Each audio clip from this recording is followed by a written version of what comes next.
TV7 Israel News is made possible thanks to your generous donation. Shalom, Erev Tov, good evening. Welcome to our daily TV7 Israel News Bulletin, broadcast from Jerusalem. Israel continues to maintain the highest level of preparedness as Israel's intelligence apparatus closely monitors the developments in the Persian Gulf. President Donald Trump gives Iran a final offer, warning the Ayatollah regime that if it fails to accept his deal, the war will resume. Israeli Foreign Minister Gideon Sa'ar stresses that Israel has no territorial ambitions in Lebanon. Israel continues to maintain the highest level of preparedness as Israel's intelligence apparatus closely monitors the developments in the Persian Gulf. IDF Chief of General Staff Lieutenant General Eyal Zamir, during a change of command ceremony for the Israeli Air and Space Force, stressed that the great challenges remain ahead. At present, as we mark the change of command, our forces are deployed in all sectors. They are fighting and prepared for any scenario, near or far. The IDF, to include all of its branches, maintains a high level of alert. We are closely following the events in the Persian Gulf, ready to respond forcefully against any attempt to harm Israel. Many challenges await us. The security reality is dynamic and changing without end. Meanwhile, in Washington, U.S. Secretary of State and National Security Advisor Marco Rubio, at a White House press conference yesterday, highlighted the importance of America's operation to force the Strait of Hormuz open, while pointing out that Operation Project Freedom is defensive in nature. This is defensive. So if you hear stories about attacks and launching of firing back and forth, it's not back and forth. We are only responding if attacked first. This is a defensive operation, and that's what's occurring here. Just about the importance of the Straits for a moment, this is approximately a quarter of the world's oil trade, along with significant volumes of fuel and fertilizer that operate through the Straits of Hormuz. The Iranian regime cannot be allowed to dictate who uses this vital waterway. Okay, this is an international waterway. And international law is very clear, and I love it because everybody always talks about international law, and this international law on this is very clear. International waterways, no country can control them. There is no international law that allows you to say, I'm going to put mines in an international body of water and I'm going to blow up ships that don't listen to us and try to go through. That's what Iran is doing. This is a criminal act, and someone needs to do something about it. Something needs to be done. It's completely illegal, completely illegitimate, and completely unacceptable. Secretary Rubio further highlighted the impact which Operation Economic Fury is having on the Iranian economy. While this project steadily progresses, Operation Economic Fury, continues to impose maximum pressure on the Iranian regime and what remains of their already frail economy. Today, inflation in Iran is 70%, and their currency is in total and complete freefall. U.S. sanctions enforcement is stepping up. It's moving in lockstep with the naval blockade to degrade Iran's capacity to generate, to move, and repatriate revenue. It directly targets the regime's primary revenue lifelines. The blockade alone is costing Iran as much as $500 million a day in lost revenue. 90% of total Iranian trade has been halted, causing permanent damage to Iran's oil infrastructure as wells are forced to shut in. Again, all of this is in response to their piracy. Okay, it cannot be that you have these straits and they blow up any ship that moves and the only ships that get to go through are theirs. You can't have a situation in which the straits are closed to everyone else, but they benefit from the piracy. That can't happen. That's why the blockade is in place, and that's why these sanctions are crippling them. Amid continued hostilities by Hezbollah against Israel to include daily violations of the ceasefire, Washington's top diplomat was asked to expand on prospects for a diplomatic breakthrough. Here's the challenge with Lebanon, okay? There's no problem between the Lebanese government and the Israeli government. Israel doesn't claim any land in Lebanon belongs to them. And by and large, I think a peace deal between Lebanon and Israel is imminently achievable and should be. The problem with Israel and Lebanon is not Israel or Lebanon, it's Hezbollah. Hezbollah operates from inside of Lebanese territory. They terrorize and attack Israelis, but they also are inflicting tremendous damage on the Lebanese people. The reason why Lebanon gets attacked by Israel is because of Hezbollah, because Hezbollah is hiding in some house, launching rockets against Israelis, and then they get hit. So what you're seeing now is Israeli responses to either attacks or perceived threats. And this is not new. This has been going on for a very long time. What is our hope? Our hope is to engage the Lebanese and Israeli governments under our mediation at the table to achieve this. And that is having Lebanese armed forces and a Lebanese government, not just with the willingness, but with the capability to begin to challenge Hezbollah and disarm them. Because the Lebanese people are also victims of Hezbollah. And by the way, on the topic of Hezbollah in Lebanon, who is behind Hezbollah?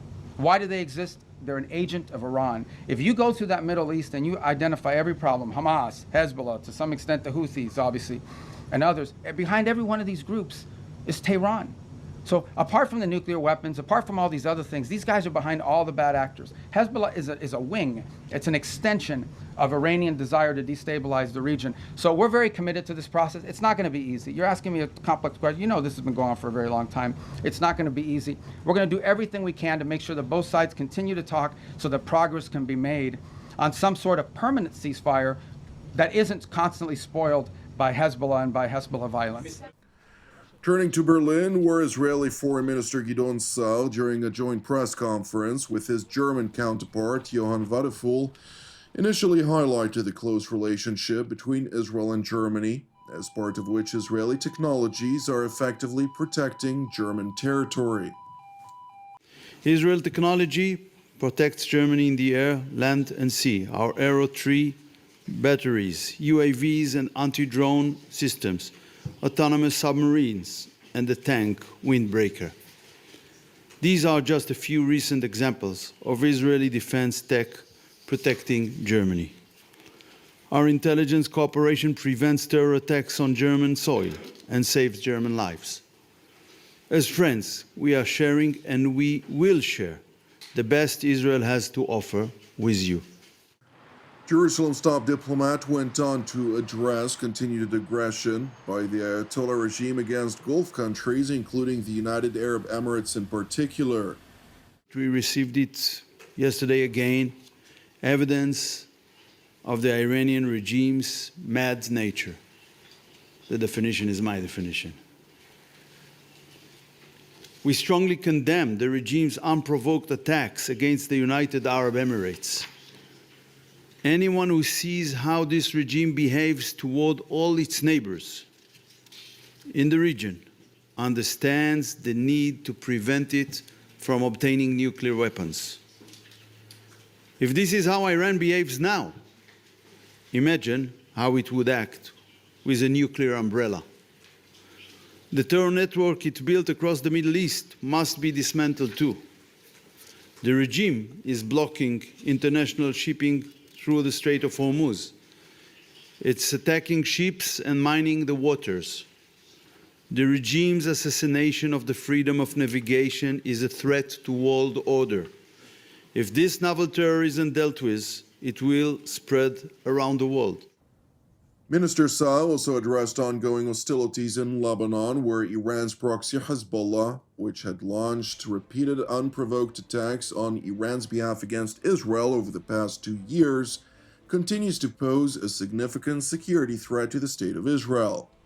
And while the IDF is fighting to keep Israeli citizens safe, to include a foreign defense posture, Minister Sa'ar sought to push back on the conspiratorial claims alleging expansionist intentions by the State of Israel. Israel has no territorial ambitions in Lebanon. Our presence in the areas by our northern border has one goal: to protect our citizens. We won't allow Hezbollah to realize its pre-war invasion plans. We'll deny Hezbollah's ability to threaten our border communities with anti-tank guided missiles. We aim to clear southern Lebanon of terror infrastructure, bunkers, weapons stockpiles, and ammunition. The Lebanese armed forces claim to have done so only a few months ago. But the truth is that the Lebanese government hasn't properly addressed this threat. The efforts was very limited. They haven't dismantled terror infrastructure in private property, in the homes, and underground. After October 7, Israel's citizens will no longer live on the first lines directly exposed to jihadist threats. Turning to the White House, where President Donald Trump insisted that the Ayatollah regime was desperately seeking to reach a negotiated deal with the United States. What I don't like about Iran is they'll talk to me with such great respect, and then they'll go on television, they'll say, we did not speak to the president. We did not. I just spoke to, we did not speak to the president. So they play games, but let me just tell you, they want to make a deal. And who wouldn't?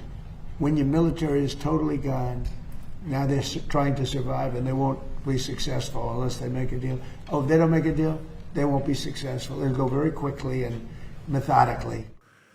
After making these remarks overnight, President Trump announced that based on the request of Pakistan and other countries, rooted in great progress that has been achieved toward a complete and final agreement with representatives of Iran, Project Freedom would be paused for a short period of time to evaluate whether the negotiating teams could cross the finish line. President Trump's announcement drew praise from Pakistani Prime Minister Shehbaz Sharif, who stated, quote, I'm grateful to President Donald Trump for his courageous leadership and timely announcement regarding the pause, voicing hope further that a lasting agreement to achieve regional peace and stability would be achieved.